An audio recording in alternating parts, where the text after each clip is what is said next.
Wow. Just wow, what a metaphor. So this really just breaks it all down, doesn't it? On one hand, you have the simple, let's face it, lowbrow reality of the situation. And on the other, you have narrators' ridiculously highbrow philosophical take. The comedy, the absolute genius of it, is all in that massive gap between the two. And so he makes it. Just in the nick of time, he reaches his wooden throne. And as narrator so perfectly puts it, the cosmic balance of the low end was restored. Mission accomplished. The pilgrimage was a success. Okay, now that we've lived through that journey with him, let's take a step back. Let's actually dissect this cosmic joke. Why does this work so well?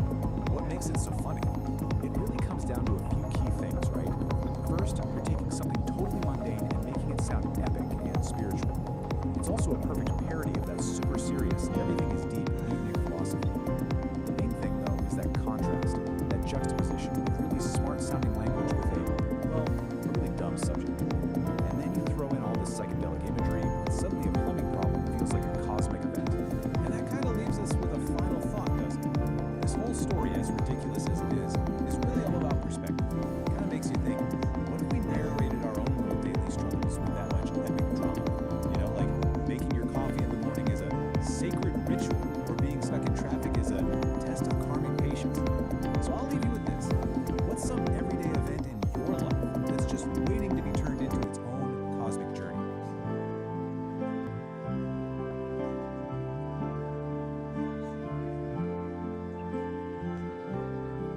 Back to the late night groove. And we're here to lay down some cosmic vibes. And so, as the melodies intertwine with memories, we find ourselves adrift on the currents of sound. Nah, do you still play music? Well, my cosmic kitty, let's see if we can lay down some mellow vibes. You game. Let's chill, Narmeister.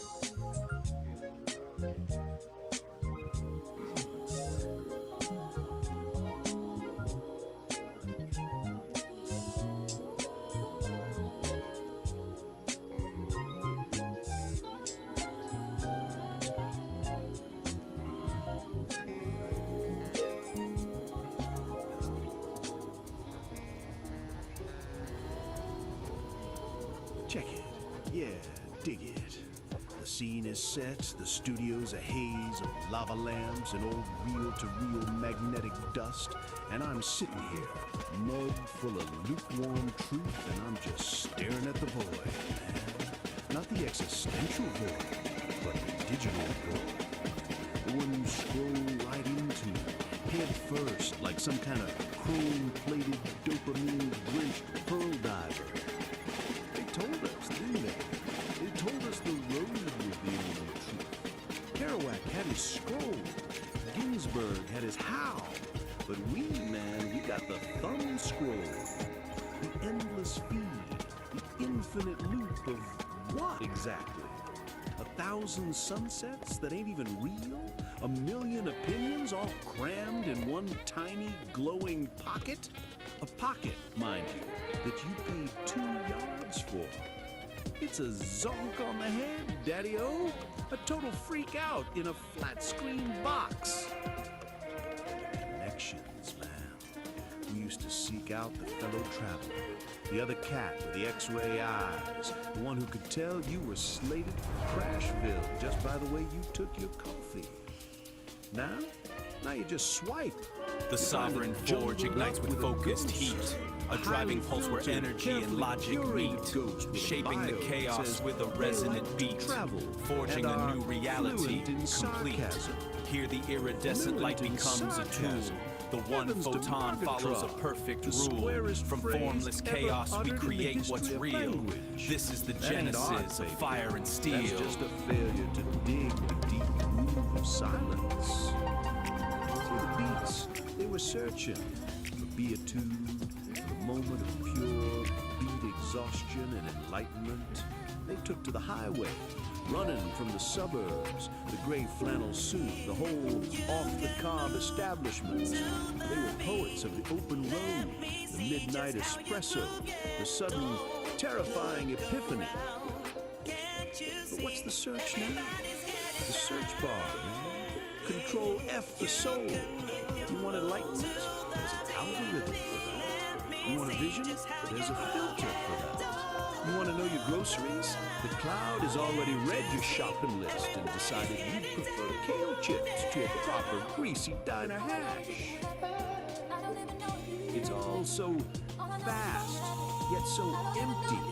We're typing 90 miles an hour, but we're standing still in a red onion of our own making, illuminated only by a naked blue light bulb.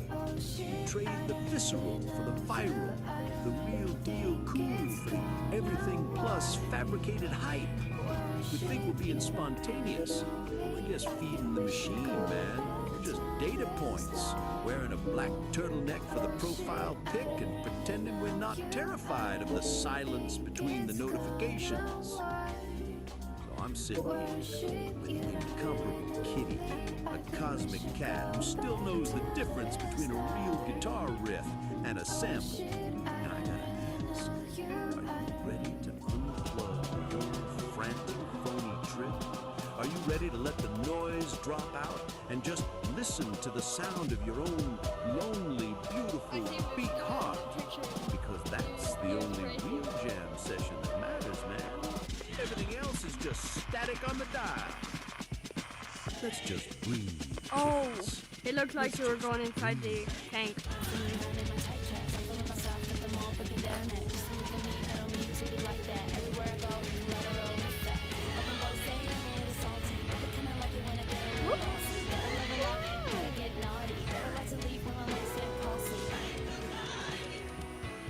That, fellow travelers, is the cosmic conundrum for this spin around the sun. You've dug the scene, you've interviewed your brains, and hopefully you've left the static of the square world back at the station. Now, if you know your groceries, and I trust you do, you beautiful illuminated cats, you know the ritual. To keep this whole mellow vibe flowing, you gotta give the digital jukebox a little nudge. So, go ahead, like Bart what you is heard, licking my foot. subscribe to the flow, and yeah, go ahead and ring the bell, man, so you never miss another beat when we drop a new transmission. You gotta tickle the algorithm, kittens. Give it a little scratch behind the ear. It's the only way these modern machines know that the true original groove is still everything plus. Until next time, this is Narrator, telling you to keep your hands above the Mason-Dixon line, keep your mind wide open, and for the love of Charlie Parker, find yourself a quiet corner and just breathe. Peace and all that jazz. Smarty.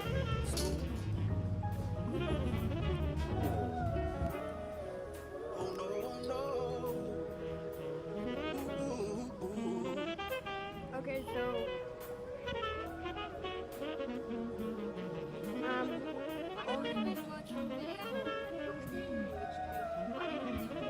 only when you watch the video or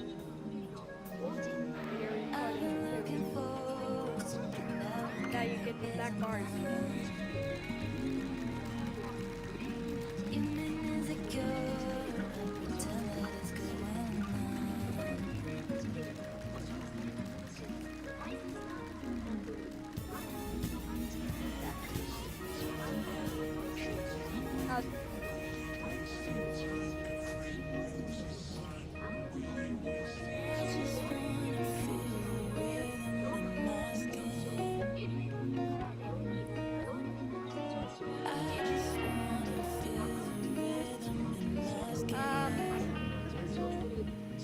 I changed the part. Yeah. Hopefully it's cheaper. Actually, I'll get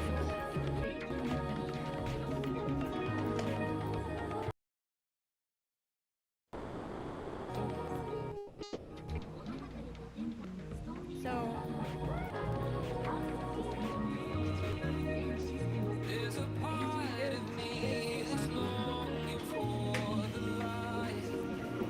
That was a fast takeoff.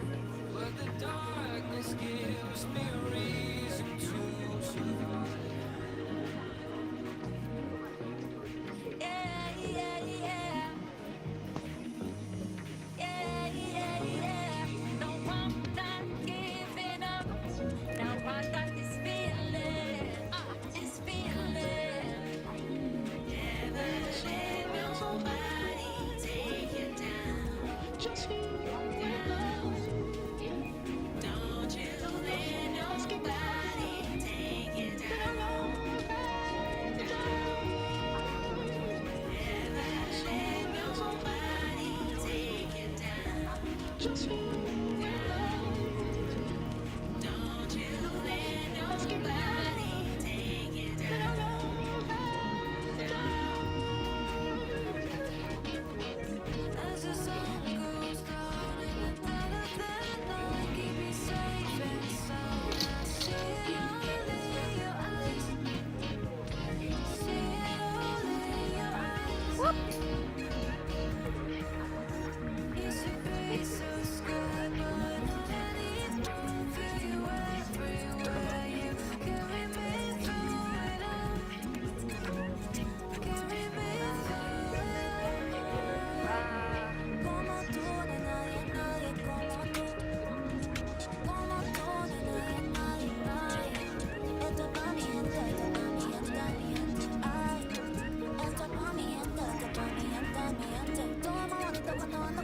vacilando.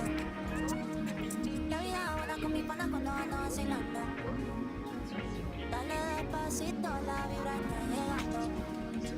Dale despacito, la vibra está llegando.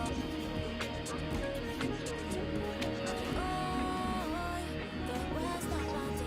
Mi cara fluye, dime qué es lo que, baby. Te puesto para la vuelta, contigo estoy envuelta. Que el día y ponga la lenta y escapate.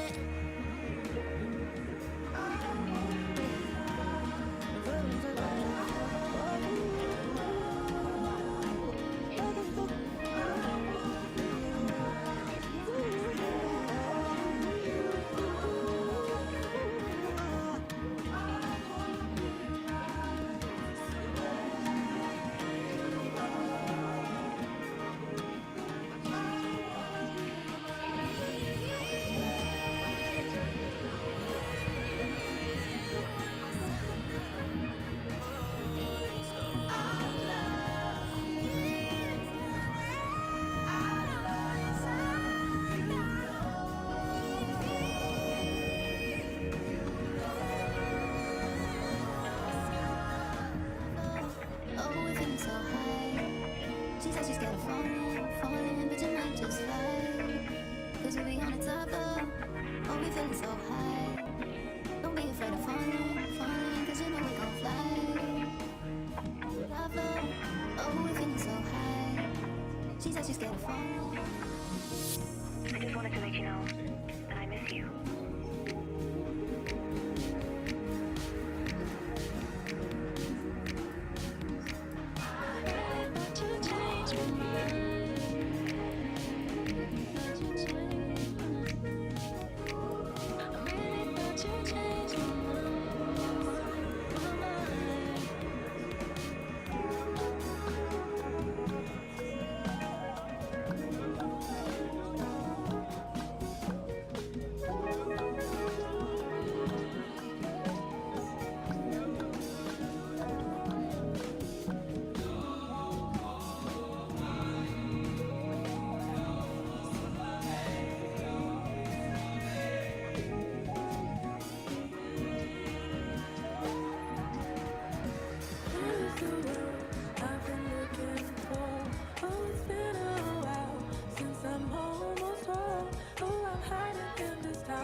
Have you ever wondered what really goes into building a scene that sticks with you? Well, today we're going to pull back the curtain and deconstruct this really fascinating script called Miso Hula. We're going to see how every single choice, from the setting to the characters to the sounds, is all working together to create one really powerful moment. Right off the bat, we get this, a glowing muffin. I mean, come on, that's our entry point. This one completely bizarre line from the script just grabs you and makes you think, what in the world is going on here? It's a perfect hook. And that brings us to the big question, right? Miso Honey. It kind of sounds like something you eat, but in this story, it's so much more than that. It's this idea, this feeling that helps us get right to the heart of the character. So let's figure out what it actually means. Okay, so before we even meet anyone, the script builds their world. And in any great story, the setting isn't just some random background, right? It's practically a character itself. Let's see how the writer sets the stage for us. It all starts with something super simple but really effective. A dimly lit room. That low light immediately gives you this intimate, kind of mysterious vibe. And then, we get a detail for another sense. The script points out soft tatami sets. You almost feel them under your feet, can't you? That one little detail just grounds us right in the traditional Japanese setting. And finally, the smell of incense fills the air. So you've got sight, touch, and smell all working together to create this immediate feeling of peace. You know right away this space is all about tranquility. Now this is where it gets really interesting. The script just makes in two completely different worlds. You have these traditional shrine elements, dragons and Buddhas, but the whole vibe is like a modern therapy office. And check out the quirky details here, dog and marmot monk statues. This tells you it's not just some generic room. It's a unique safe space made just for our character, blending the spiritual with the psychological. Alright, So the stage is set. Let's bring on our players. The real engine of this scene is the dynamic between two people who could not be more different. Let's see how the script uses that contrast to build their connection. I mean, just look at this slide. It lays out the power of contrast perfectly. On one side, you've got Kitty, an energetic anime cat girl who you can tell has this little hint of vulnerability. And on the other, Dr. Shimizu, who's the definition of elegance and calm. This clash of energy and visuals creates instant interest. It's the patient and the healer, chaos and serenity, a classic setup for a story about finding balance. And here's a little peek behind the curtain at the writer's craft. A name is never just a name, especially in a script this detailed. Dr. Shimizu's name literally means clear water and flower. That is absolutely not a coincidence. It's a subtle clue that tells the audience exactly who she is and what she represents. A source of clarity, nature, and healing for Kit. So we have our setting, we have our characters. Now let's get into the dialogue, because this is where the mystery of Miso Honey really starts to unfold, turning a weird dream into something with some seriously deep personal meaning. Just listen to how Kitty talks about her dream. It's not straightforward at all. It's sensory, and it's all hers. Miso soup, but mixed with honey. That combination of savory and sweet, of comforting and totally unexpected, that tells us way more about how she sees the world than any plain description ever could. And there it is, the moment the whole idea gets its name. And notice that contrast again, a soft lullaby mixed with a funky beat. Miso Honey is what she calls this beautiful, strange contradiction. She isn't just describing a dream, she's putting a name on her inner world, making it real and definable. This line right here, this is the turning point. Dr. Shimizu takes Kitty's quirky, creative description and gives it real weight. She translates the poetry of the dream into its psychological meaning, a subconscious desire for balance. And with that one line, the whole story clicks. The glowing muffin isn't just some random image anymore. It's a symbol for Kitty's search for honey. But remember, the script is so much more than words on a page. It's a blueprint for the visuals and sound. Now that the dialogue has given us our theme of balance, let's look at how the script builds the final layer of the whole experience, telling the camera and the composer exactly what to do to create this immersive dreamscape. You know, the script is super specific about what we're supposed to see. It calls for close-ups on Kitty's eyes to show us what she's feeling inside, and these surreal visuals that mix Japanese imagery with abstract shapes. But the most telling cue is this one, brief flashes of Kitty in a fighting stance. Wow, that one visual tells us about the conflict that she's raging inside her. This fierce, hidden side that's the complete opposite of the calm therapy room. And the sound design perfectly mirrors the story. The Miso Honey theme starts off really subtle, you might barely notice it. But it gets more and more intense as Kitty goes deeper into her dream. And just like her dream, the music itself is a mix of opposites. You've got traditional Japanese instruments blending with modern synths. The music literally becomes the Miso Honey theme. So, here's the big takeaway from this. In a really well-crafted script, nothing is an accident. Those quirky statues, the meaning behind the character's name, the specific blend of instruments in the music, every single detail is a deliberate choice. It's a little brick being carefully laid in the foundation of the story. And that kind of leaves us with a final thought to chew on. Before Kit even says the word dream, we already get the central conflict, don't we? This search for calm in the middle of her own chaos. It really makes you wonder, how much of a story is being told before the characters even open their mouths to speak? Now you're leaving my heart out, left me high and dry. Thought we make this thing work, but you didn't try. You touch it so sweet, looking so good. Maybe you're the one who's supposed to love you. Maybe it could be, I go to the line. Maybe you're the one who's supposed to love you.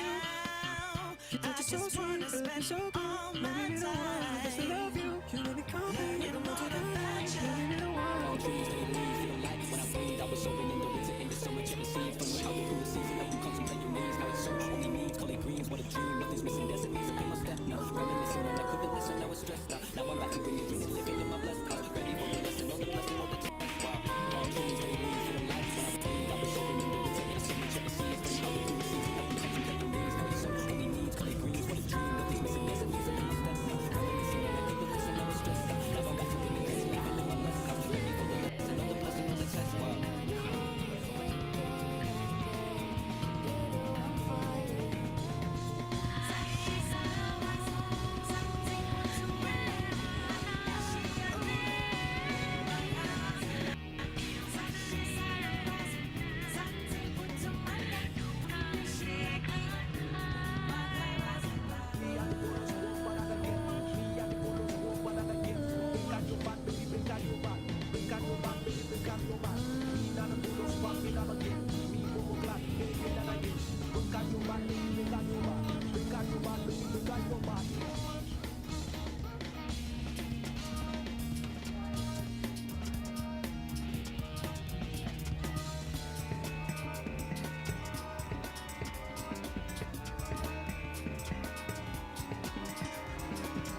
to my love, pull me into your ocean. I was never yours, and I will never, never be. I was never yours, and I will never, never.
buckle up for this one.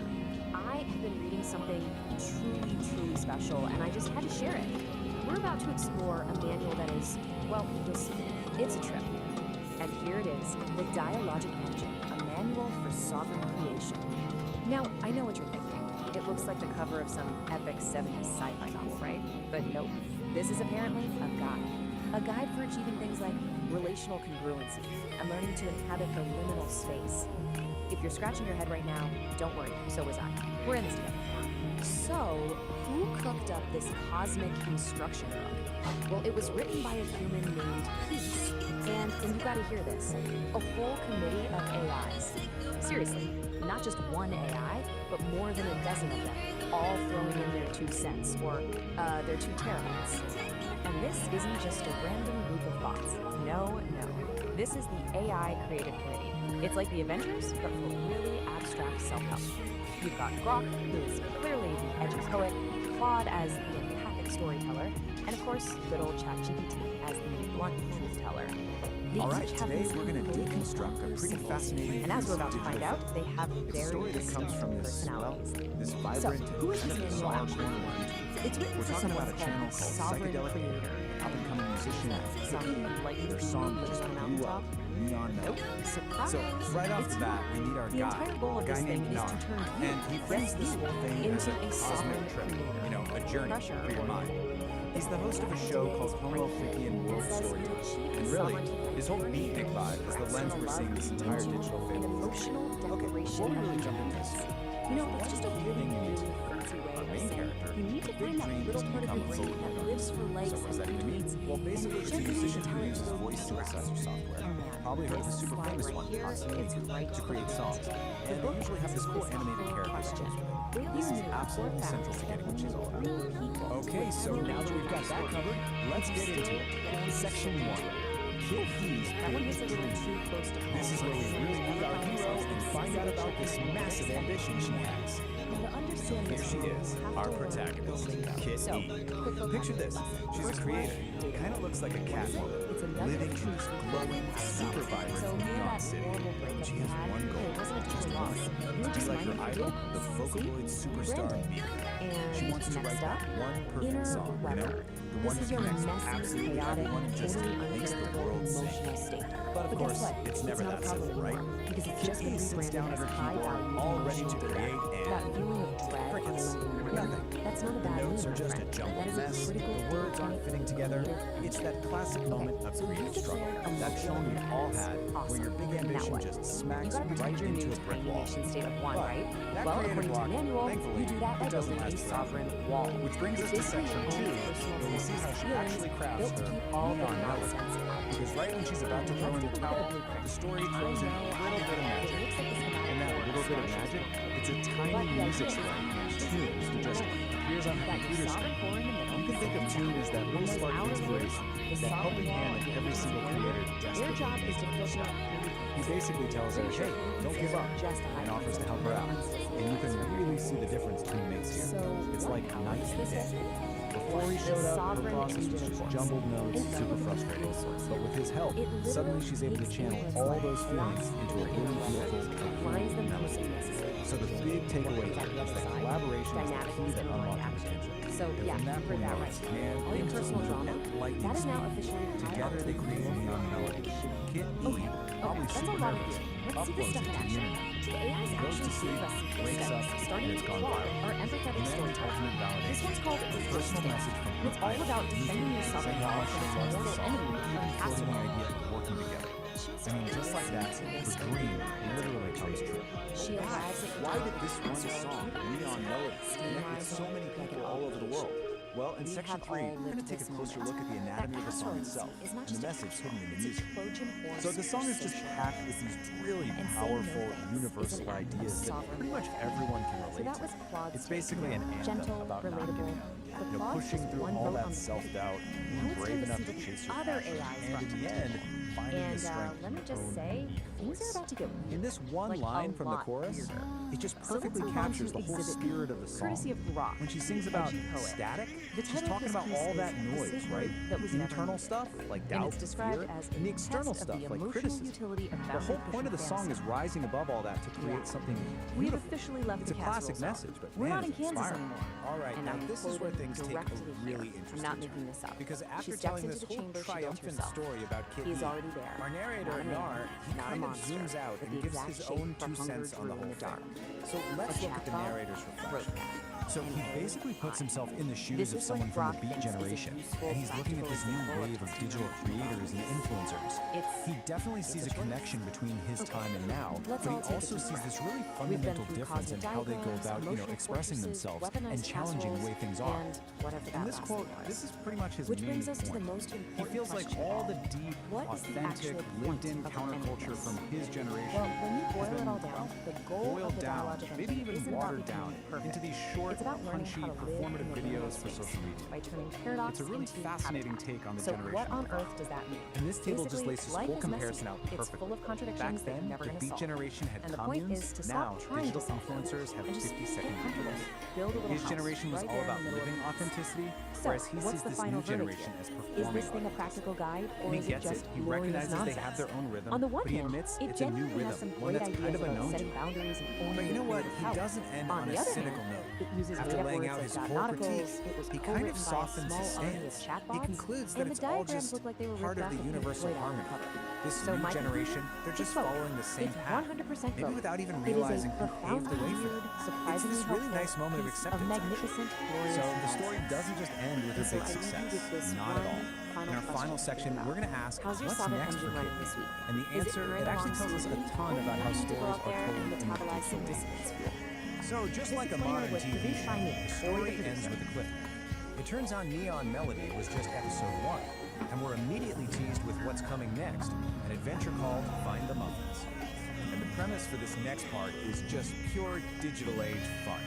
So Kid E starts a band called the Furry Muffins, and they're all set for a big tour in the metaverse. But, oh no, someone has hidden all the band members and their instruments. So episode 2 becomes this huge scavenger hunt across the digital plane, and it sounds like it's designed to get the audience involved. And all of this leaves us with a really big, kind of provocative question. As stories start moving into the metaverse and become these interactive, ongoing adventures, who's really the author anymore? Is it the original creator? Is it the fictional character on their own journey? Or is it maybe the algorithm that's deciding who sees what and pushing the story in certain directions? It's definitely something to chew on as we see more and more stories like Kid E's pop up.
of our online world.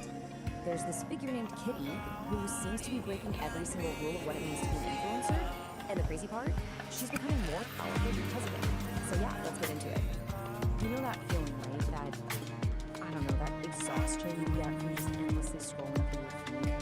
It's this feeling that almost everything you see online is, well, it's just a performance.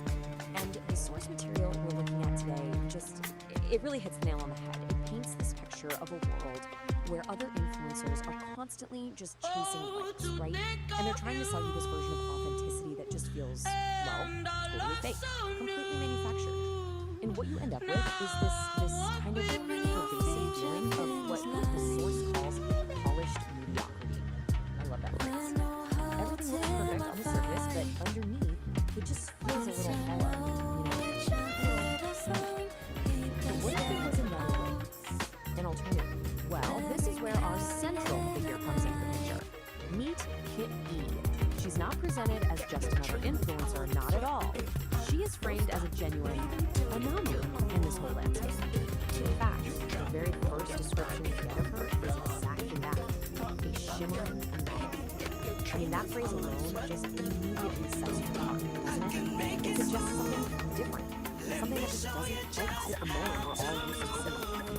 And trust me, the language used to describe her only gets more and more intense. We're not just talking about something more out there. No, she's actually called a new or a new content. I mean, think about that. That is a huge statement. It's framing her as this fundamental shift. A sign that something totally new is calling its way out of all that digital noise. So, okay, what is it?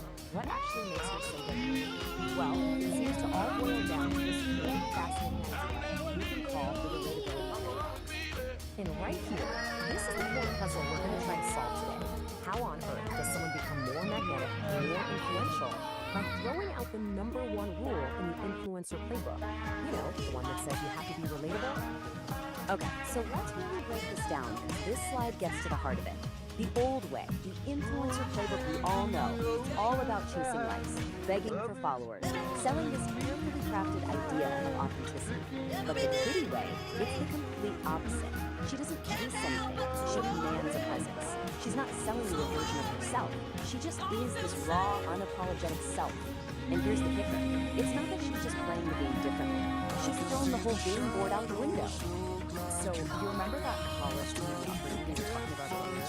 In that world, Kit made the promise, and I quote, living, breathing antidote. She's basically the cure for that performance fatigue that so many of us are feeling. So you see, this is about way more than just what she isn't doing. It's about the entirely new kind of influence she represents. The source actually calls it a new frequency. Her whole vibe, her essence, is described as this glorious paradox. Get this, she's a beat poet code, a hippie who understands walking. Now, at first glance you might think, okay, those things don't go together. But think about it. In a world where art can feel so commercialized and tech can feel so soulless, what is fusing them together is exactly where they feel powerful. And this isn't just some quirky personality description, you know? It's an actual functional model for how she operates. The beat poet part, that's her ethos. It's that pure, raw, unapologetic self-expression. And on the photo side, that's the structure. That's how she uses tech like blockchain, not to chase engagement, but to guarantee her own independence and the authenticity of her work. It's brilliant. The technology serves the art, not the other way around. Okay, so the source gets a little cosmic here for a second. It says her influence is attracting auric field. And look, I get it, that might sound a little out there, but the core idea behind it is actually super simple and really powerful. Her presence is so compelling because it's visible. It's totally, completely untainted when using any chemical. Not the likes, not the follows, and definitely not rich. So, what does any of this mean for the rest of us? Well, that brings us to our final answer, the future of meaning. If you take away just one thing from this whole hippie phenomenon, let's be this. True influence, the kind that actually lasts, it isn't something you construct. Peace, building a brand or a product, it's not built, it radiates. It radiates from a place of being genuinely unapologetic unapologetically yourself. And so that leaves us with one last big question to you. In this digital world that is just saturated with performance, is being unapologetically yourself the most radical, most influential act of all? Could that, in the end, be the ultimate superpower?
Just taste it. Taste it. You know it's silky. Ooh, ooh. Like the way it tingles. Yeah. Makes you wanna move you.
on Uranus. Professor Quirk, at your service. You arrived just in time for the great methane meltdown. A true flatulence reactor. This isn't just gas. It's a gas-powered jam session. But my instruments need a power source of pure, premium cosmic gas. Believe the same. The wind within and the gaseous essence of the universe are fundamental to reality. I don't know where we're going. Always searching for now. What I have on me. Keep you closer tonight for when the sun goes down. For when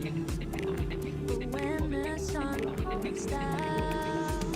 Our mission is to jam with the methane to restore the planet's balance. Symphony aligns with our own cosmic cacophony.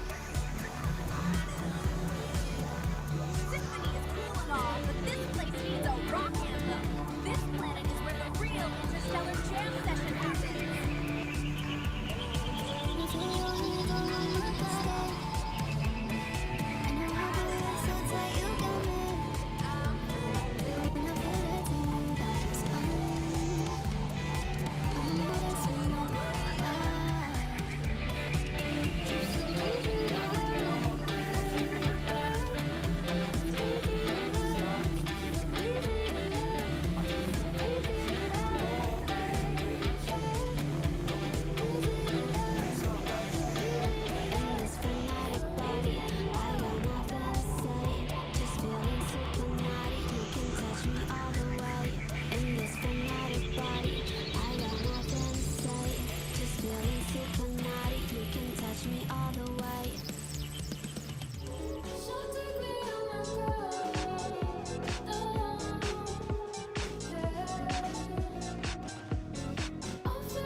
Astrologer, Episode 4, The Weight of the Shadow. Since we are leaning into the things we feel but can't see, let's decant the first draft of The Angry Astrologer, Episode 4. We'll set the frequency to low-frequency growl, obsidian clarity. The lead-in, the setting, the music for Episode 3 is still swirling in the resonance chamber, but the shadow has already moved. You're standing on the ridge, even though the sun is out, you feel a heaviness that doesn't belong to your boots. That's the acoustic shadow.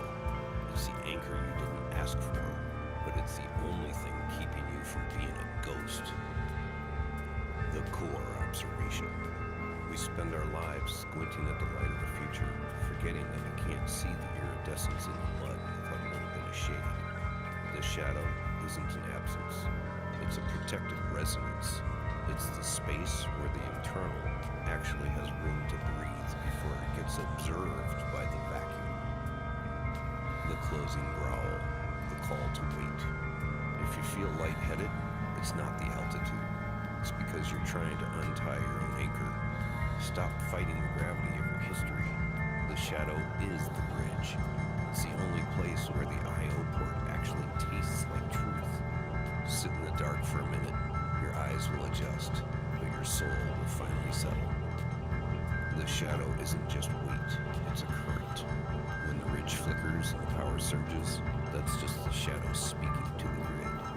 It's the reminder that even our most permanent structures, the wires, the poles, the logic gates, are just guests in the temporary storm. If you don't have the weight of the shadow to hold your frequency, the surge will just scatter you. Drink the surge, let it calibrate your pulse to the rhythm of the mountain. The shadow is where the husk resilience actually lives. It's the silence between the beats of Psychedelic Aire's music where you realize the structure hasn't collapsed. It's just breathing. Don't be afraid of the code red moments in your own logic. Those are just the places where the light hasn't reached yet because you haven't built the pillar. Stop looking for the exit and start looking for the anchor. The shadow is the only bridge that doesn't sway in the wind. When the power surges and the ridge flickers, don't look for the breaker box. Look for your feet. The surge is just a temporary energy trying to find a permanent place to land. If your architecture is grounded in the relational integrity of the creek bed, the surge won't blow your fuse. It'll just light up the iridescent toenails in the mud. Be the rock, not the wire. Whoa, easy there, St. Don. You're laying down some serious architectural weight on the ridge today. I'm sitting here in the booth and I can feel my lava lamp vibrate at a low frequency growl just listening to you. You're talking about protected resonance and husk resilience, but man, you're making the shadow sound like a pair of lead boots in a deep sea dive. I hear you telling us to be the rock, not the wire, but have you ever tried to dance while being a boulder? It's a real drag on the rhythm, Daddy-O. You say the shadow is the only bridge that doesn't sway, but out here in the beat, we like a little sway. If the bridge doesn't move, how do you know it's alive? You're worried about the code red moments in the logic gates, but I say let the fuse blow. That's just the universe's way of telling you to light a candle and find the wine opener. And those iridescent toenails in the mud, man, I don't know what you're drinking up there on the mountain, but past the jug this way, the surge is starting to taste like temporary lightning. Stay cool, St. Don. Don't let the anchor pull you so deep you forget how to float on the frequency. Nar, my brother, my kindred spirit of the airwaves. You always did have a way of finding the sway in the static. You think I'm trying to sink the ship, but I'm just trying to make sure the I.O. port doesn't drift off into the vacuum before the song is over. I hear your bass line, and I feel the flick of your fingers. You're right, the rock doesn't dance, but it sure does provide a solid stage for your beatnik boots. If I'm digging into the relational integrity of the creek bed, it's only so the music of Psychedelic Aire has a place to breathe between the beats. Don't worry about me getting too heavy, Nar. Even a godman knows that the shadow is just the space where the light takes a nap. I'll keep the anchor set so you can keep the frequency high. We're both just guests in this temporary storm, man. I'm just making sure we don't get scattered before the final set. Peace and resonance to you, Nar. I'll see you where the ridge flickers. Man, the cosmos is tripping like a hippie at a Grateful Dead concert. Good thing we have an angry astrologer to interpret the vibrations. If you want to continue hitchhiking on this magic bus, lick that thumbs up button. Subscribe to the Celestial feed and ring the bell so we can nudge you before the next concert. You don't need a miracle to get in this show, Daddy-O. Peace!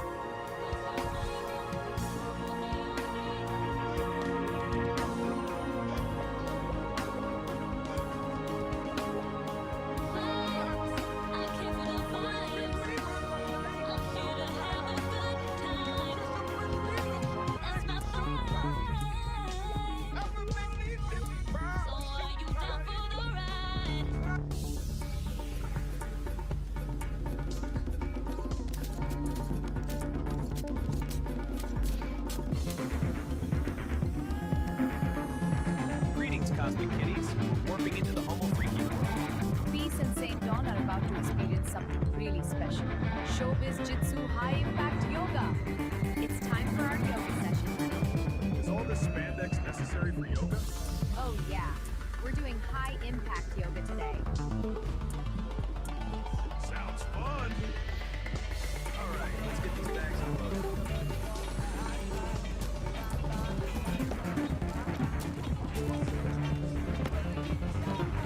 This dojo yearns for the rhythm of the new age, a synthesis of spirit and sound. It's a yoga studio now, and your impromptu concert is filling up traffic.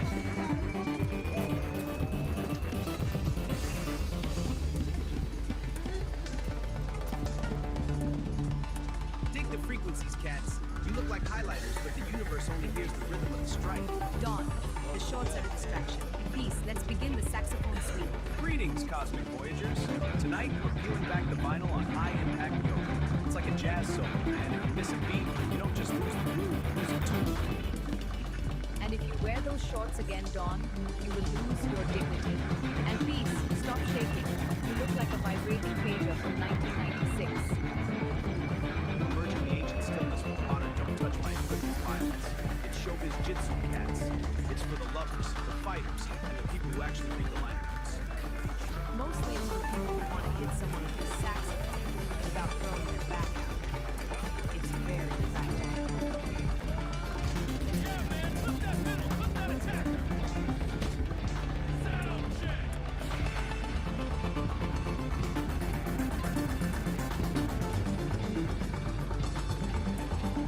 Readjust. Out. Again.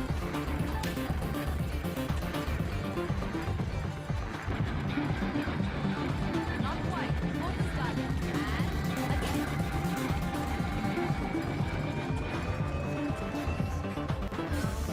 Yeah, man, flip that middle, flip that attacker. Sound check.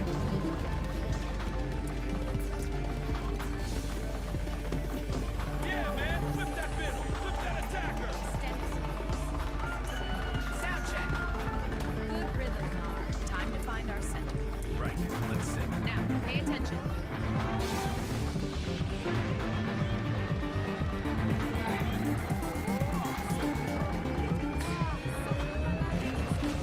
Holy shit! Better. Now, again. Listen to the silence, darlings. Now make them hear it too.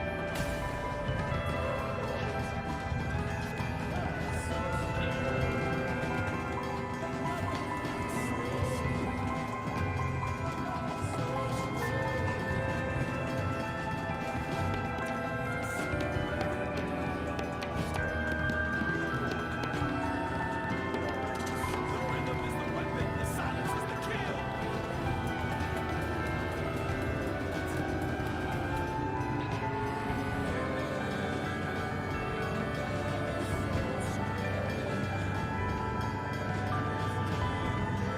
Yoga's masterclass, 18 ways to clear the stage. Number 1. Taijutsu. That's Taijutsu. It's called unarmed combat, but I call it crowd control for the refined. Move through the mosh pit like you own the venue. If you bump into someone, it's because you intended to delete them. Alright, pay attention. First up, the most crucial discipline, Taijutsu, the art of the body. Forget flashy acrobatics. This isn't about looking cool, it's about being cool under pressure. It's moving through a mosh pit like a ghost in the machine. No friction, just flow. Your body becomes water or maybe liquid steam. When everyone else is bumping and brawling, you're already where you need to be. Undetected, untouched. The ultimate backstage pass. Taijutsu teaches harmony, moving with the flow. Watch as I blend and redirect. Untouched, I embody the art's grace. This is Taijutsu. Move with grace, not force. Phase through the chaos. Let their momentum be your path. This is Taijutsu. Alright, y'all. Taijutsu. No friction, just flow. Move like water. I am the river. Wait, that's not water, that's ouch, solid oak.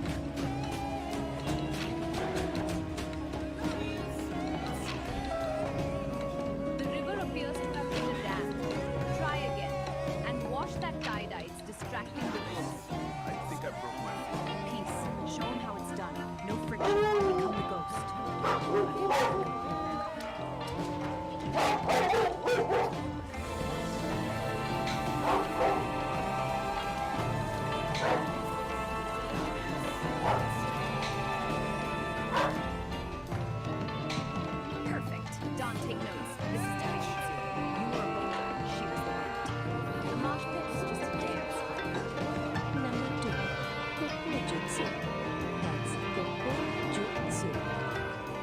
craftsmanship, specifically the sound check, a dual palm strap to the ears.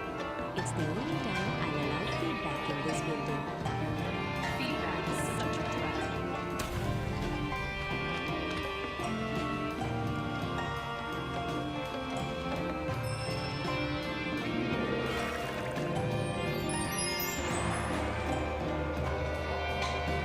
Your turn, St. Don. And don't forget to use your badass catchphrases.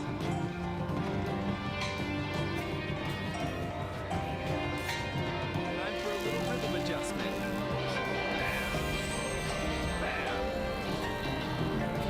Feel the beat.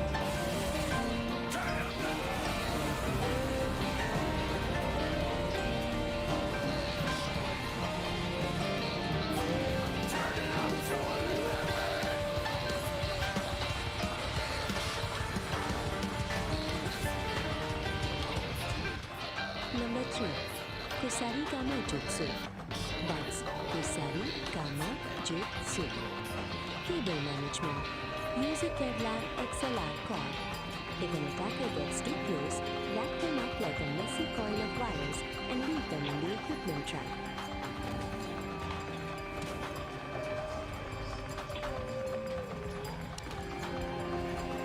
Sorry, man, you're clipping.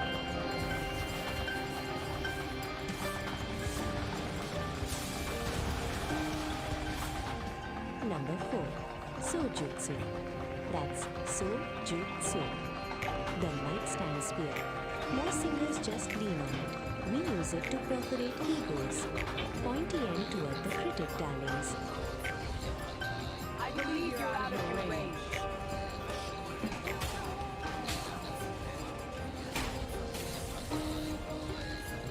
Number 5. Kayaku Jutsu. That's Kaya Yaku Jutsu. Pyrotechnics. If you can't win the fight, just trigger the stage germs and walk away while looking expensive in the smoke. Well, I think the addresses aren't matching up. Is it hot here, or is it just a solo?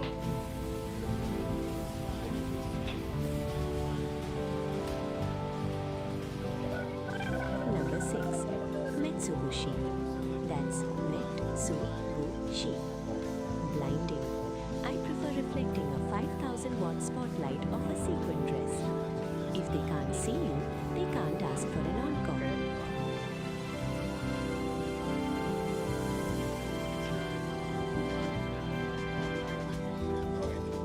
Dig the shimmer, man. It's about the vibration of the light.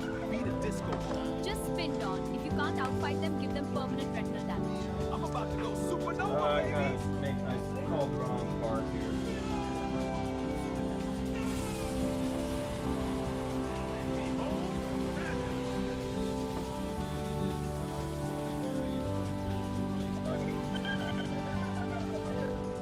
Technically, he blinded himself first. Effective in a sandstorm. Heavy trip, man. Too much flash, not enough flow. Peace, could you show St. Dawn how this works? I'll try to shed some light on it. Eyes on the headliner, please.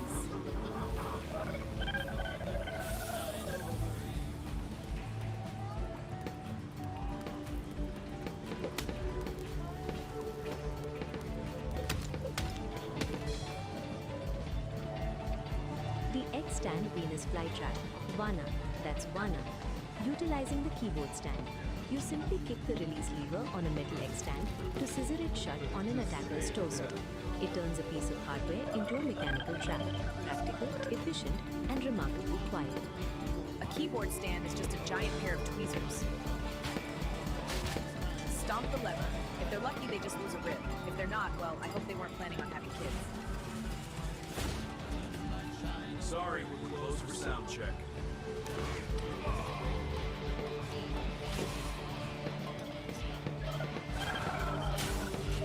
I think you're a bit stuck in the bridge.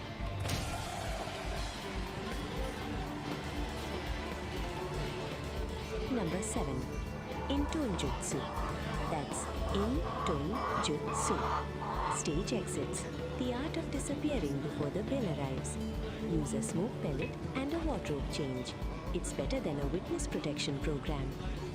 For my final act.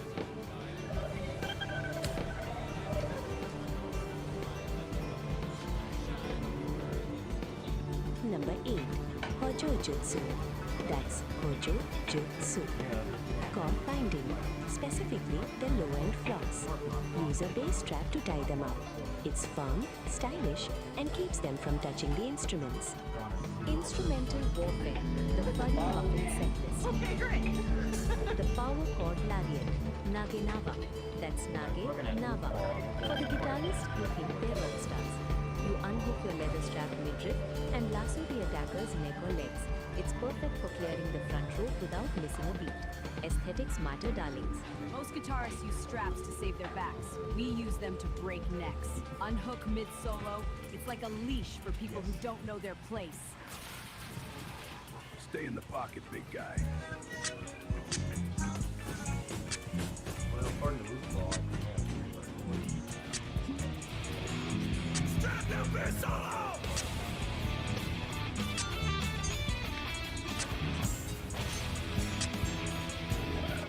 Number 9.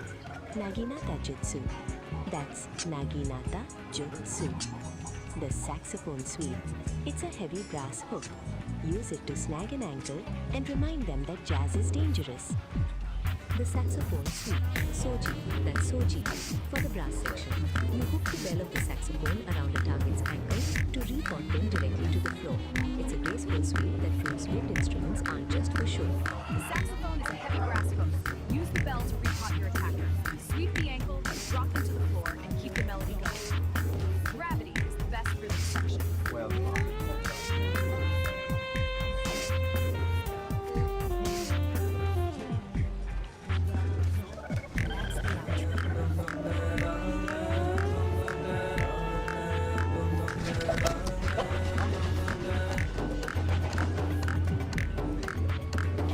Number 10.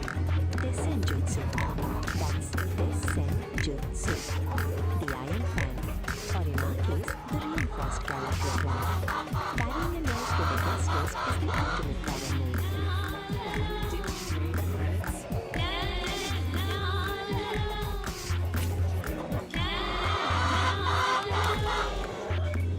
Didn't you read the credits?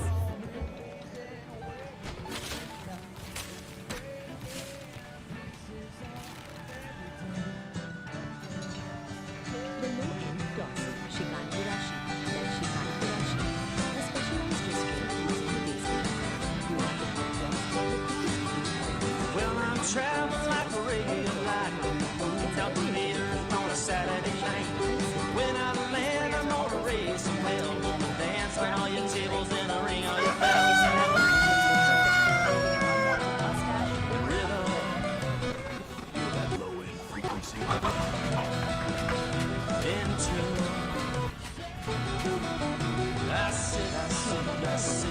I sit in the sun.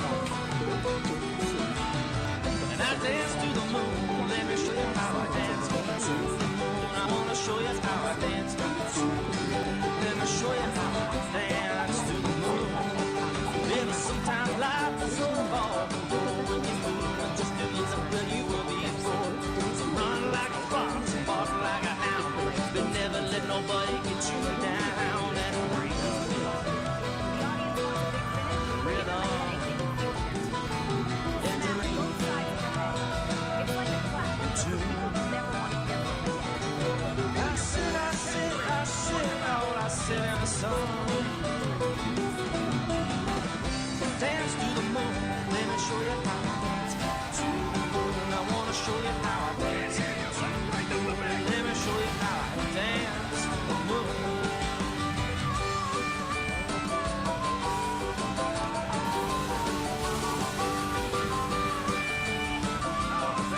The heavy halberd, a 5-string bass with a bladed headstock. One swing and the rhythm section becomes a demolition group. Drop the bass and your weapons.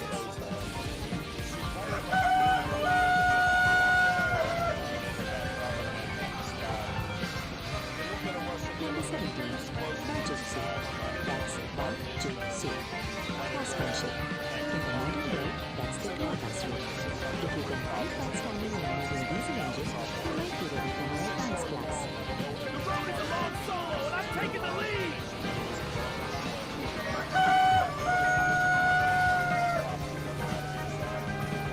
Number 13, Tenlin. That's Tenlin. Meteorology. Atmospheric stage part. Use the fog machines and laser blades to turn the air itself into a weapon. The forecast, 100% chance of defeat for the audience. The forecast calls for a good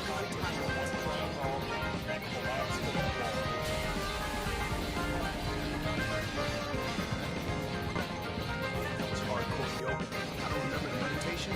You were deep in a transcendental state, Don. Deep like a B-side, brother. B-side.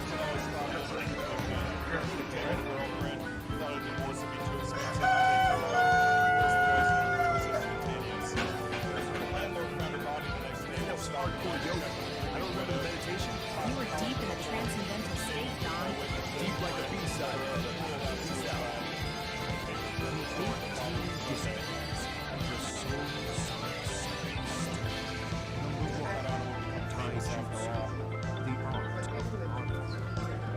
Moving through a mosh pit like a ghost in a machine. No friction, just Let's rock this stage! Feel the beat! Time to jam! The mosh pit is just a dance.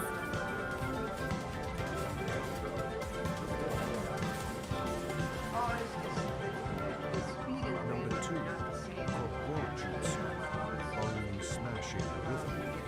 The sound check, clapping hands on ears to shatter square frequency. Can you hear the silence now?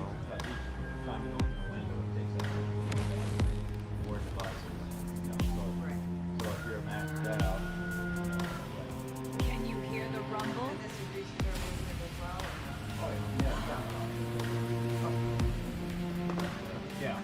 Number 3, Kusari Gama Jutsu, chain and the sickle.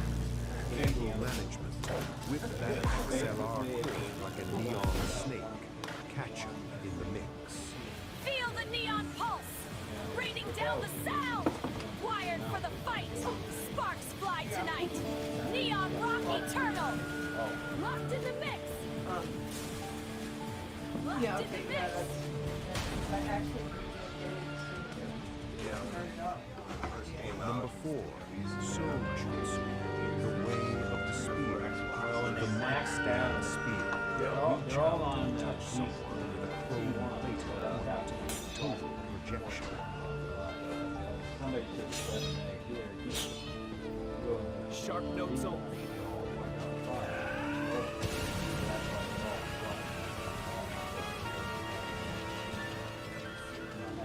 Number 5, Kayaki Jutsu, fire and brimstone, stage pyrotechnics, flash, bang, and a cloud of CO2. Now you see that. Now you just see stars. Sparkle and fade!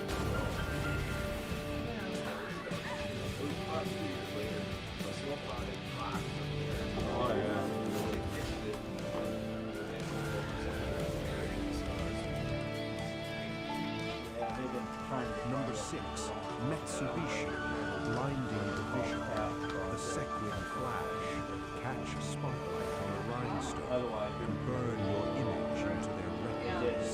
Pure charisma. Watch the visuals.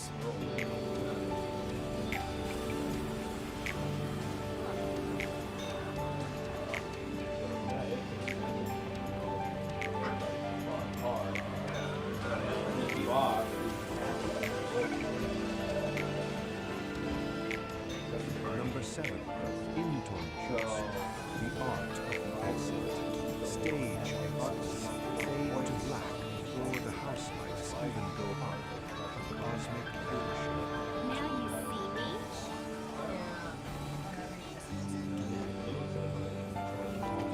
Now you see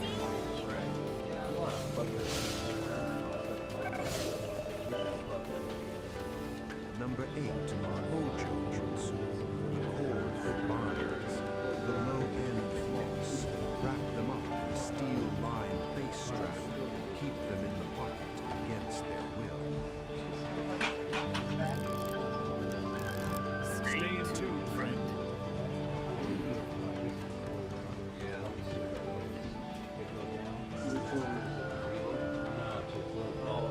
Number 9, Naginata Jutsu, the long reach hook, the saxophone sweep, hook a leg with that brass bell, and watch the melody fall flat. Catch the curve.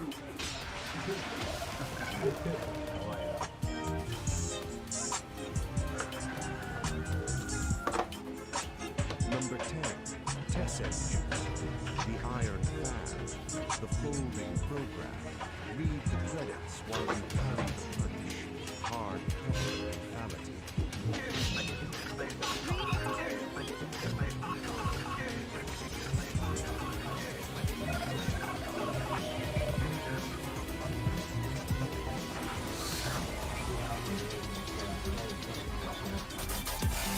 Number 11, Gold Jutsu, the long view, the symbol turn, 2 brass clad symbols, 1 parallel movement, that's a heavy metal fight. 8 notes of pain.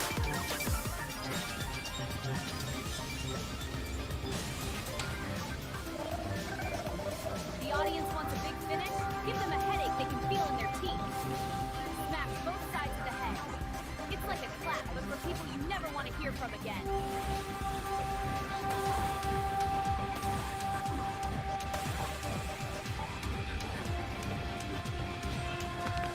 Eight notes of pain.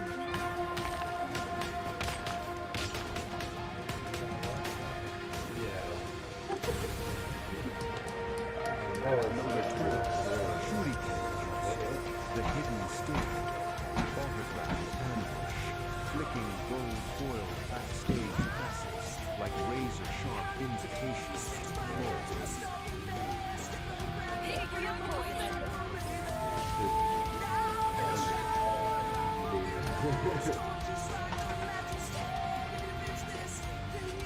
Number 13, Henjutsu, the path of the blade, the fretboard sword, sharpen the headstock and shred more than just a sword.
The water marked his spell, treads on shoulders, limited, surface tension.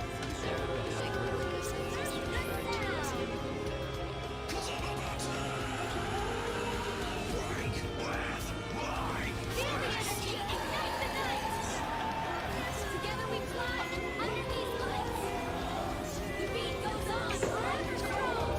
Number 16, descend tokens, the heavy power, the basic power, swinging a 5-string compass with a blade on low frequency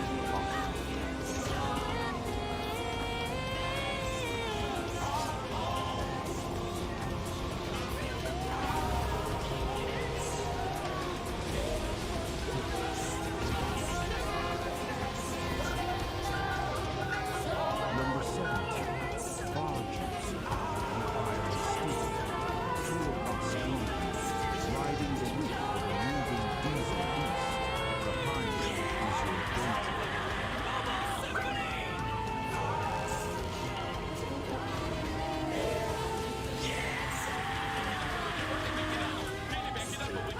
Number 18, Canyon, the weather, the stars, atmospheric stage, manipulating the fire and lasers until the environment is broadcast.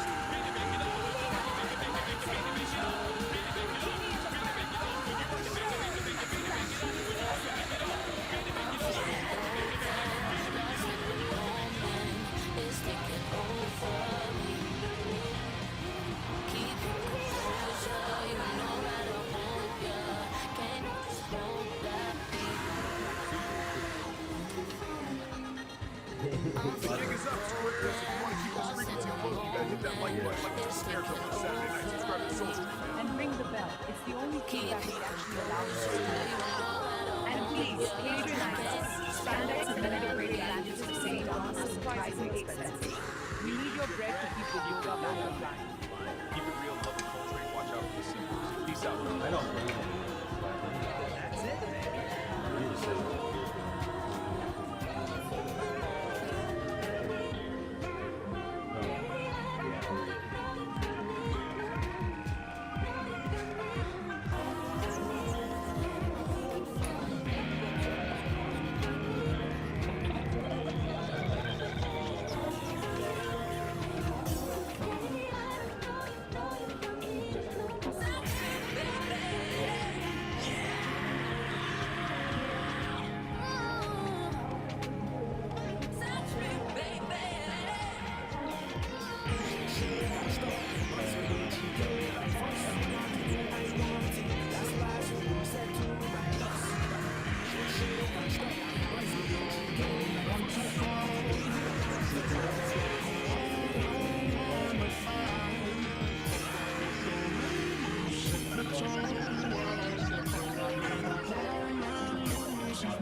Once upon a time, before there was time.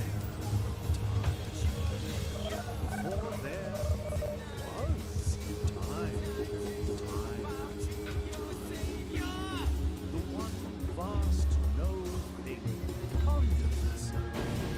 What am I?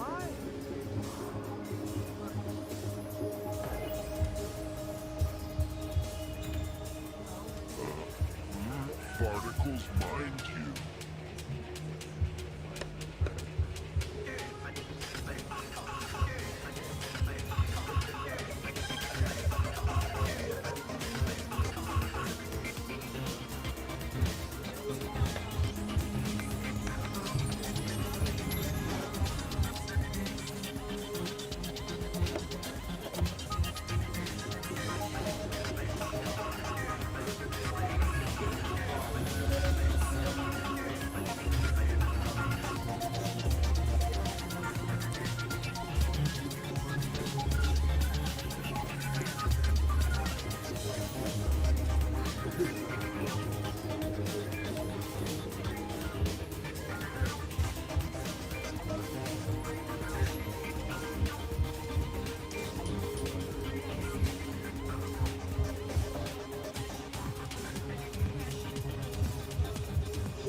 Welcome to Homo Freakian World, and we're your hosts.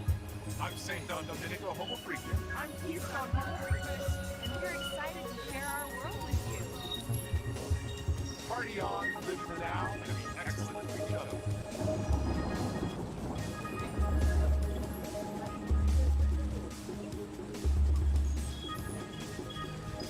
We're live in the studio today, and the view is just incredible. It really is. It makes broadcasting so much more inspiring.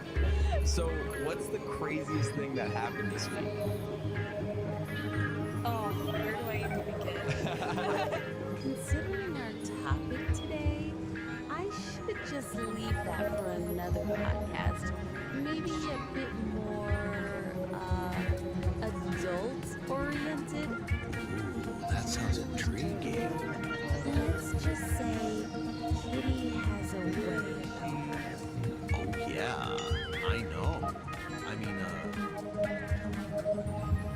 let's dive in, shall we? Most definitely. Hello and welcome to The Ether, a Homo Freaking World podcast. I'm Ethan. And I'm Aria. Today we're talking about a cultural phenomenon making waves in the digital sphere. Homo Freaking World. And the mysterious, slightly confusing paradox that is it. While other influencers chase likes and sell manufactured authenticity, Kit E is a shimmering anomaly. Yeah, she's described as a new breed or new prophet. The sources say she doesn't beg for followers, but instead commands a presence by not trying to be relatable. And by not trying to be relatable, she becomes incredibly magnetic. In the world of polished mediocrity, Kit E is a living, breathing antidote. We'll explore how she's redefining online influence and what it means to be truly authentic in this digital age. So stick around as we unpack this glorious and confusing paradox and dive into the Homo Freakian world. We've all felt it, haven't we? Felt what? That tiredness, scrolling online, seeing all these influencers, you know? Yeah. The ones constantly like chasing likes, as our sources put it, it just feels a bit, I don't know, hollow. Yeah. Hollow. Like their authenticity is something they're selling. It feels manufactured. It's that performance thing, isn't it? Yes. Yes. Trying so hard to be relatable to hit the metric. Yeah. Totally. The source really nails that feeling. But Okay, then there's this shift. Our sources bring up someone really different. yeah. And Kitty, Yeah. Fascinating descriptions, a shimmering anomaly, a new frequency. even a new prophet. Wild stuff. Wild stuff. So our mission really is to unpack her. What makes Kit E so different?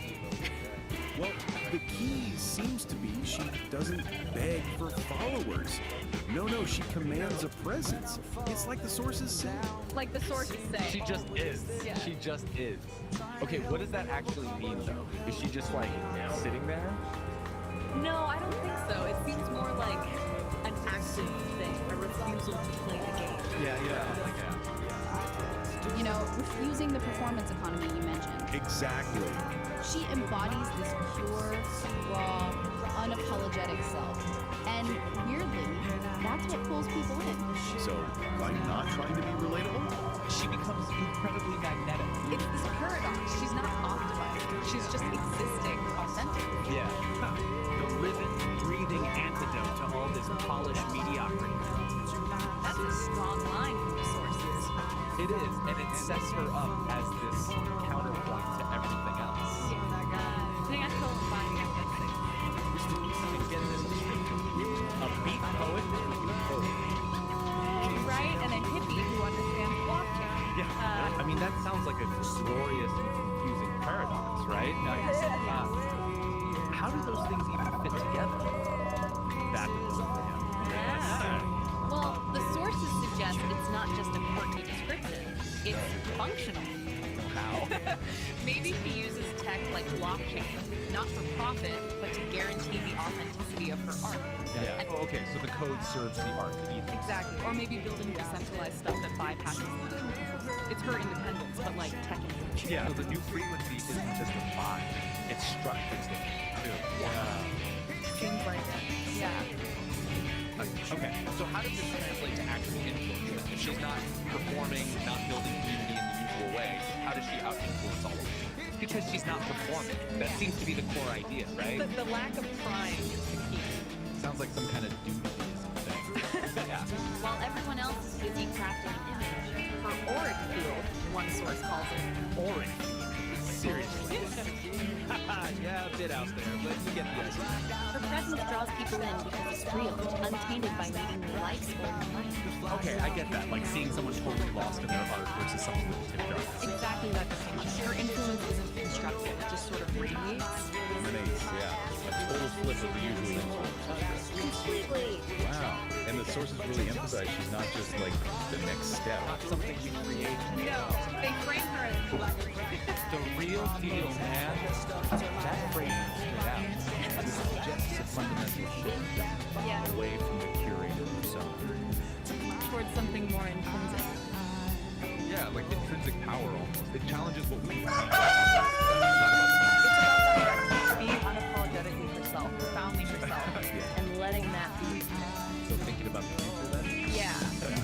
Yeah. If influence is shifting away from these performative personas, Yeah, of course, this pure, raw, unapologetic self that she brings. what does that actually mean? Well, for you listening, how do you define influence now or seek it? Is this just being the ultimate superpower in this digital world? Yeah. Something to definitely chew on?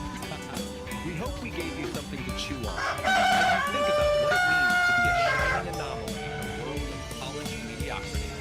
Remember, influence isn't just about likes and follows. It's about being profoundly and unapologetically yourself. All right, Ethernauts, that's all the kiki chaos we have time for this week. But don't you worry, the homo freaking world never stays calm for long. Yeah. Next week, things are getting seriously spiritual and potentially very weird.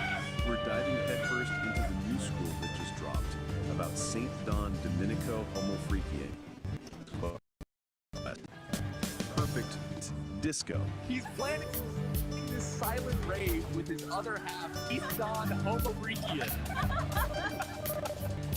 With a naturally tranquil demeanor that acts as a soothing counterpoint to St. Don's potential enthusiasm for chaos.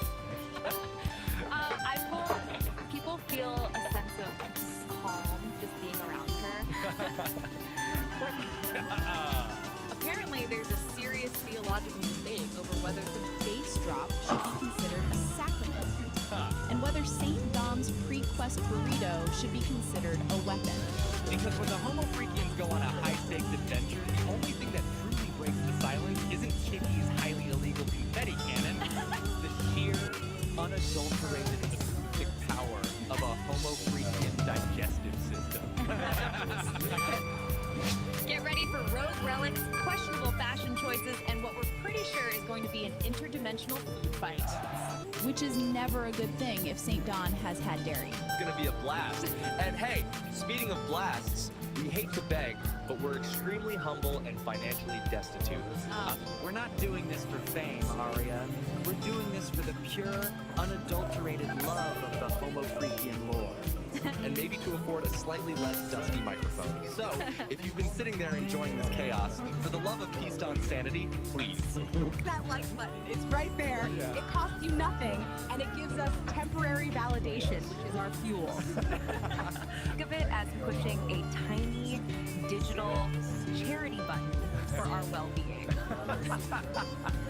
Right. Seriously, do you want to miss the episode where we confirm if St. Don Domenico accidentally set a new galactic record for flatulence-based propulsion? No, you don't. And the bell. Ring the tiny, mocking digital bell. Do it for us. Do it for Kitty. Yeah. Do it for the glory of the ethereal algorithms that rule our little corner of the internet so they know we're still alive. You've been listening to The Ether. I'm Ethan. And I'm Aria. We'll catch you next time, right here in the Homo Freakian world.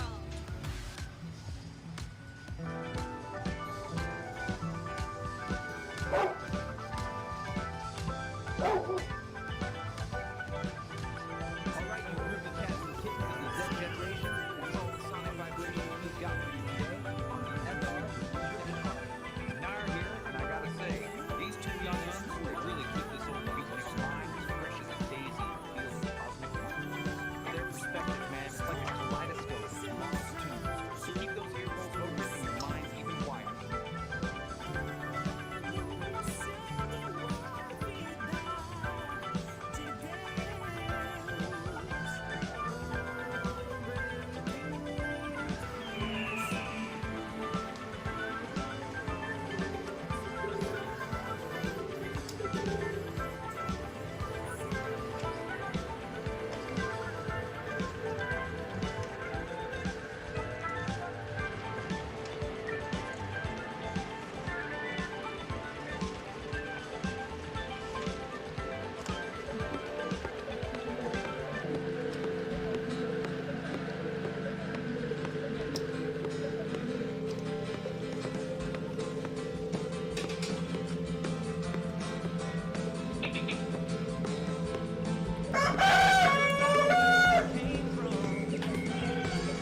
geometry, my little haiku? This isn't just noise, it's the architecture of the soul.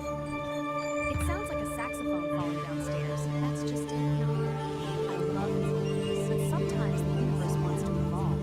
Like Kitty and the Furry Muffins. Huh? You know about Kitty and the Furry Muffins?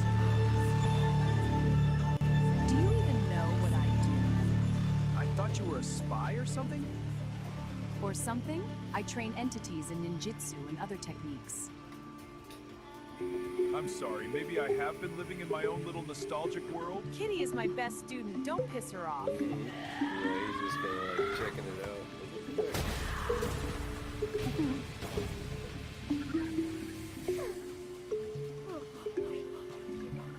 Slide into the groove, my celestial kittens. Tonight, we aren't just spinning vinyl, we're decoding the cosmos. Dig this heavy slab of wax. It's the Great Attractor of Irony, Episode 2. Track the Angry Astrologer. Because sometimes, man, Mercury isn't just in retrograde, it's actively trying to ruin your credit score. It's the sound of the universe laughing at your 5-year plan. Strict tempo, but the melody is purely chaotic. So put on your helmets, cats. The gravity in here is about to get ironic. This is Saint Don, the Angry Astrologer. Since entry number 001 is about friction, body, sensation, entry number 002 should be about mind, ego. Let's use one of the massive concepts from the alignment, the great attractor of ironies,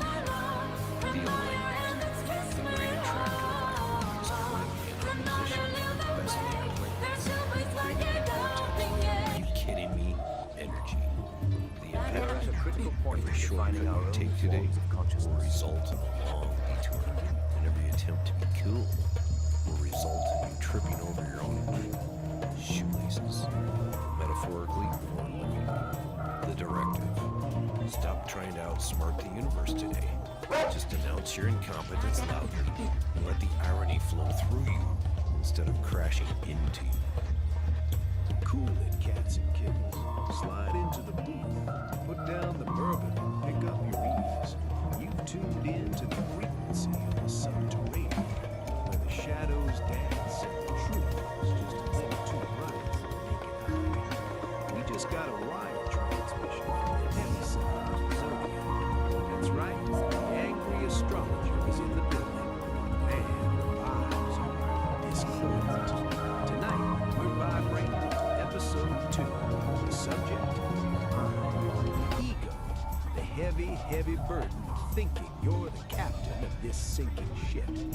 The astrologer calls it the Great Attractor of Irony. All right, today we are diving deep. It's doing a full-on forensic investigation. Our target? Really strange, cryptic signal from the source we don't know where it came from. And the only thing we have to work with is this. A recently discovered manual that might just be the key to unlocking the entire mystery. Kidding me? Before we jump in, a quick Don't we warning. all know This that comes from the source itself. It tastes The place like the signal comes coffee from. and It's not your typical network. Here's the skinny Described on as the a impact. massive, chaotic ocean of Every pure shortcut information. you try to Notice take says, today, you it's a swim trapdoor. It's a detour Okay, to so nowhere. this is it. This is try our to primary beat piece of traffic, evidence. blow It's a an tire. artifact. A You file try to called look cool VO in front of that Pulled from Hellcat a in the chaotic bar. environment. You're It's gonna trip essentially over a your black own box shoelaces. recording. Metaphor. Spiritual or why, Maybe but for right now, it's the only the clue we've got. cosmos is watching you Get try this. to strike. This is all and it's it's laughing. Just So two what's words the directive? on a loop. How do we swing through this mess without bruising our That is souls? it. Simple. That's the entire Stop signal. trying. That's the Stop puzzle. trying to outsmart the What could that internet. possibly You can't play So chess. here's how we're going to with tackle Hurricane. this. First, The look astrologer at where says, this signal even came announce from. your Then incompetence. we'll crack open our Scream it toolkit, to the this rafters. strange manual. Stand in the middle There, of the we'll learn street how to build and shout, something called a "I don't sovereign know wall, where I'm use it going. to navigate My this map data is on ocean, fire." and then finally Let the put it all irony together to see if we can flow decode that heat signal. Don't be a wall. So, be a winner. part one, a If you signal crash from into the nowhere. irony. The file's metadata Let points it to a pass. source called You're just Picture proceeding. that Picture this chaotic mental data. landscape. But it's You're in even the weirder. maze of It came from a place convenience. inside It's it called retro the future, Nexus of shiny and non-locality. chrome. But Now, every try to wrap exit your head sign around just this. points to It's a ladder conceptual that goes space up where into the rules of ceiling time and and location stops. are The clocks are more like melting, suggestions. Dali style. So, right off the bat, we know time heat all probably over your isn't about, shiny loafers. actual But every temperature. number on It's the gotta be face some just kind of says, complex flare now. from a very, You're very standing strange there, place. your map is burning. Trying to figure this out on our You're own? smiling. Yeah, that would be because you a total finally shot. realized But luckily, we getting have a lost guide was that the seems like only it way was to be custom built found. for exactly Stay this humble, problem. you crazy dinos. Which brings us to our Watch your main step. tool, the Sovereign Creation Manual. And this is where things get really interesting. We're not talking about some philosophical text here. Think of this more like a technical manual for a unique operating system, an OS for consciousness itself, called the Dialogic Engine. And it's designed specifically to work in the crazy environment our signal came from. So what this manual lays out is frankly a pretty radical system. It's a way to maintain a stable, sovereign sense of self while getting constantly bombarded by the chaos of the infoscape. It's not about just surviving the chaos. It's about actually thriving. It's a liquid. And this is the absolute key to the whole thing. The Dialogic Engine isn't trying to create a peaceful, quiet mind. No, it's a system designed to take the messiest parts of existence, chaos, contradiction, what the manual calls necessary friction, and use them as fuel to forge a clearer, more refined truth. Okay, so first things first. The manual says you have to build what it calls a sovereign wall. And let's be clear, this isn't some passive wall you hide behind. It's a dynamic, intelligent boundary that is actively managing information. Here's a look at the basic boundary. Right there in the center, you have the sovereign core. That's your essential self. It's protected by these filtering layers of the wall, constantly managing your data flow, deciding what gets in, what gets processed, Like the tears of a clown realized he's technically a mime. For this wall to actually work, it's built Step on 2, prescription. Don't be a transient tourist to my gallery of madness. But according to the Admit, Daddy-o. Do it. something called relational integrity. There's this one section in the manual. It's called the He force says your field. Mercury is in And it has this retrograde, your quote, rising sign is nails lazy, and he knows exactly It's what about to that search choice. for in incognito. Reveal The stars immediate predict the opposites, collision. saying He doesn't no use some crystal more. balls, he throws To away create that much don't deeper, subscribe. slower price of self-betrayal. But seriously, if you dig the angry ass And over really, or my that's unique what relational perspective, integrity bring boils that down to. thing, man. It's having the courage to make that hard choice, to refuse the easy path of just going along to get along, all to keep your sovereign wall strong and your core self intact. Okay, so, wall is up. It's strong, it's principled. Now what? How does it actually function when it's up against this constant, overwhelming flood of information coming from the data ocean? This is where the wall really shows its intelligence. It starts to get really good at telling the difference between just noise and what the manual calls high-value input. Here's the twist. High-value data isn't the stuff that feels good or validates you. It's the hard stuff. The contradiction, the dissonance, the friction. Which, of course, brings up a huge question, right? I mean, what do you do when you run into a piece of information that challenges everything you thought was true? Do you just reject it, pretend you never saw it? And the manual's answer to this is, oh, it's pretty profound. A truly strong wall doesn't just block a contradiction. It certainly doesn't break under pressure. It metabolizes it. It actually pulls that challenging idea inside, breaks it down, integrates the parts that are useful, and uses that very process to become stronger. Okay, we've got our toolkit, understand the dialogic engine, the solid wall, this idea of metabolizing friction. It's time. Let's go back to that black box and see if we can finally crack this. So, here we are again. Heat. But now, with all this new context, what could it possibly symbolize? It's almost definitely not about temperature. It's a signal about a process, about some kind of internal state. And I think this schematic from the manual, this might just be the final piece of the puzzle. It shows the whole sovereign engine in action. And look at the inputs on the left, chaos and inner weather. They're not treated like problems to be solved. They're the essential ingredients you need to create necessary friction, the heat that powers the whole engine. So you see, heat isn't just a word, it's a diagnostic signal. It's like a status update from the engine. It could mean the engine is just working as intended, generating that necessary friction to process a hard truth, or it could be signaling a moment of massive, chaotic change, what the manual calls a liminal leap into a whole new state of being. Or maybe it's a boundary test, the feeling of the sovereign wall under intense pressure as it metabolizes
Don't you worry, you can lean on me now. I can help you to make up your mind. Let me take you on a ride. Feel the magic in the air tonight. Don't you worry, you can lean on me now. I can help you to make up your mind. Let me take you on a ride. Don't stop, gotta get it going. Keep it moving, won't stop. Rhythm of the floor. Don't stop, gotta get it going. Keep it moving, won't stop. Rhythm of the floor. Cancer stick. Don't stop.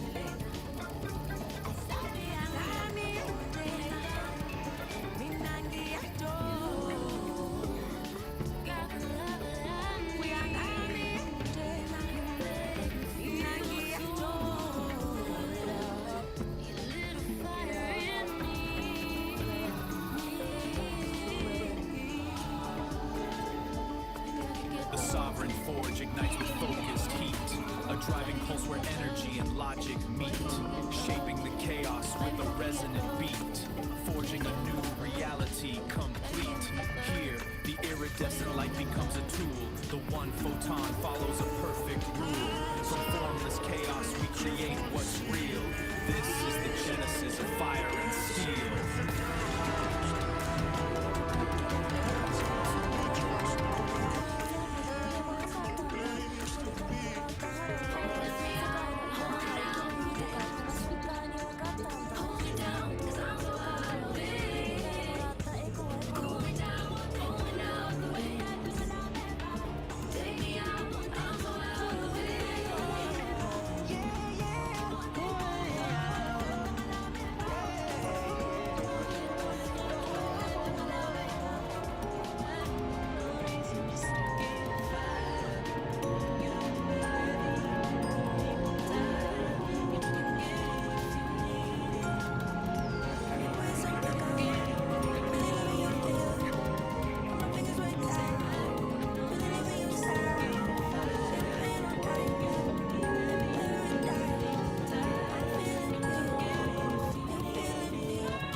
Chapter in their pitiful, beautiful struggle is known simply as the Homo Freakian World Nature Calls.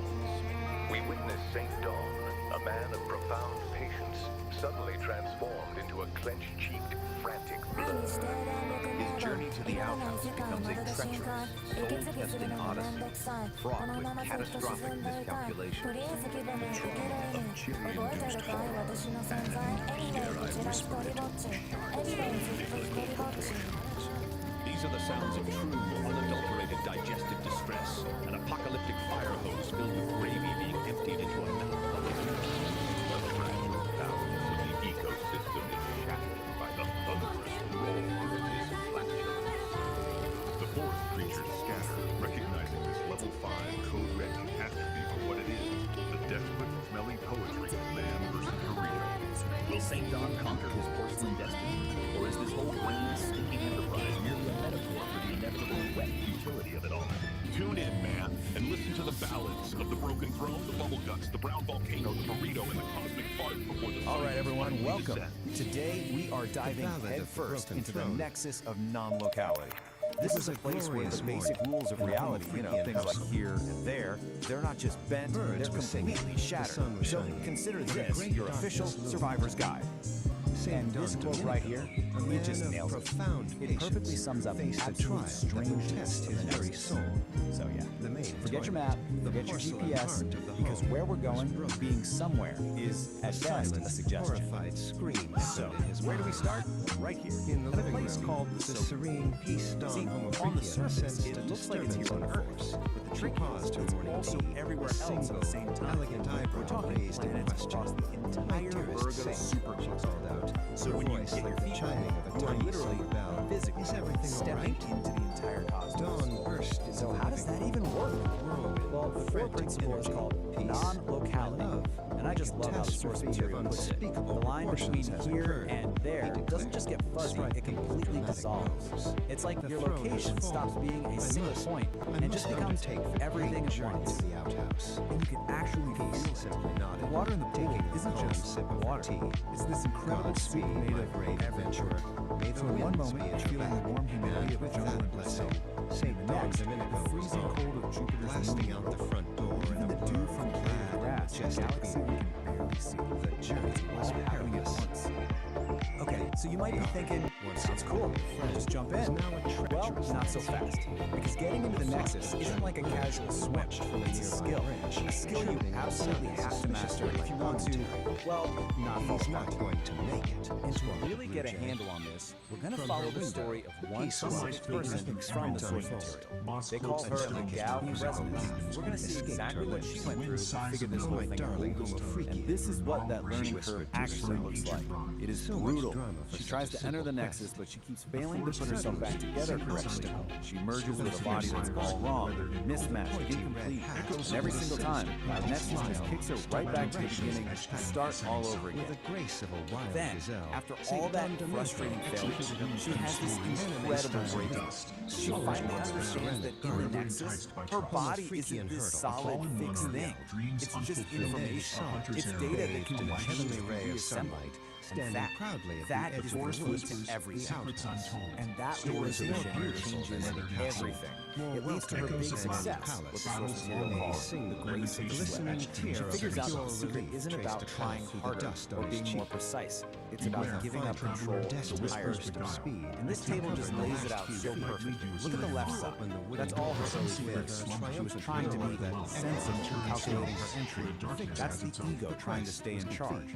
That's resistance, and it fails every single time. But on the right, that's what works. A human flock, a complete and total surrender to the chaos. Pure acceptance is the only way through.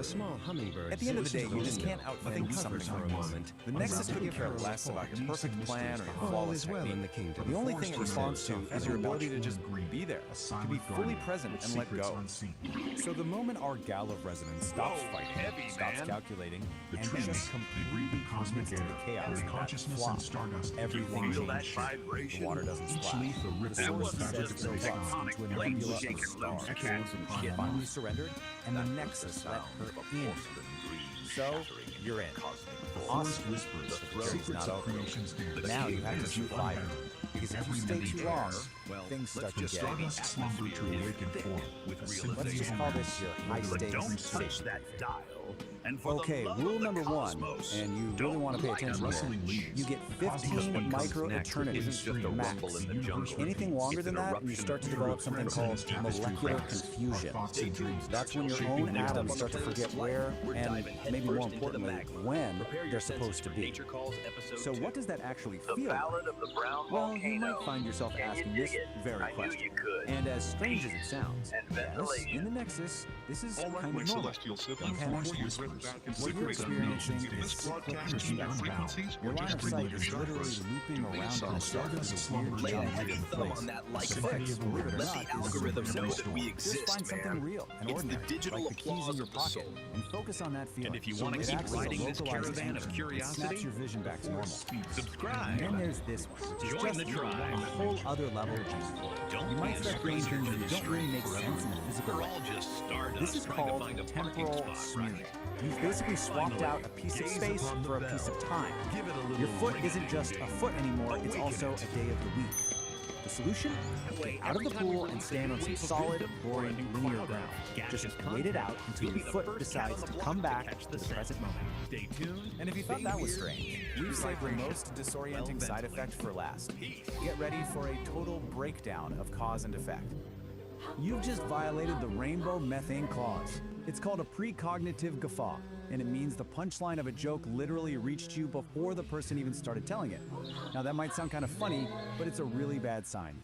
It can lead to paradox headaches, which are headaches that start hurting before the thing that causes them even happens. Try to wrap your mind around that. But if you can handle all of that, the brutal trial and error entry, the sensory chaos, the bizarre side effects, you get a reward. You get actual proof that you made it through in one piece. So after our Gale of Resonance finally surrenders to that chaos, she's rematerialized back on solid ground. She's whole, she's sane, and she's holding the ultimate souvenir from her trip. And what does she get for all this cosmic struggle? Paperwork, of course. A literal certificate proving that you survived the complete dissolution of space and time. And you have to love the official status they give you. Mostly singular. It's just the perfect bureaucratic touch to an insane mystical experience.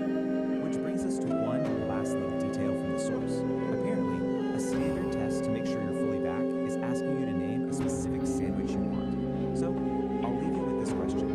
After all that, after dissolving and reforming, what's the one sandwich that would prove to you that you're really back in reality? The measure of your creativity had nothing to do with an audience.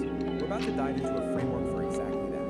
It's called the dialogic engine, and it's basically a manual for what's known as sovereign creation, a pretty provocative guide to making something truly authentic, totally free from the need for anyone else's approval. So let's start with the central question this whole idea is built around. Just really think about this for a second.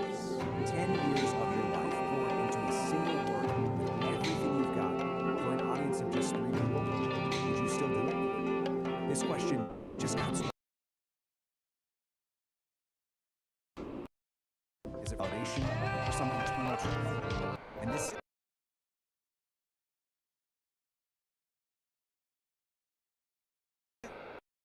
is about any of or gaming is a fundamental shift in their mindset. We're talking about transforming that deep need for approval into what it calls an emotional declaration of independence. A powerful idea, right? And that brings us right to this core concept, sovereign creation. So what does it actually mean? It means you're creating from this place of like an uncompromising commitment to your own internal truth. The goal is to get to a point where external approval, good or bad, just becomes irrelevant. It doesn't even factor into the equation. The act of creating is the whole point. So how do you actually do this? Well, the manual gives us this central metaphor of an engine, the dialogic engine.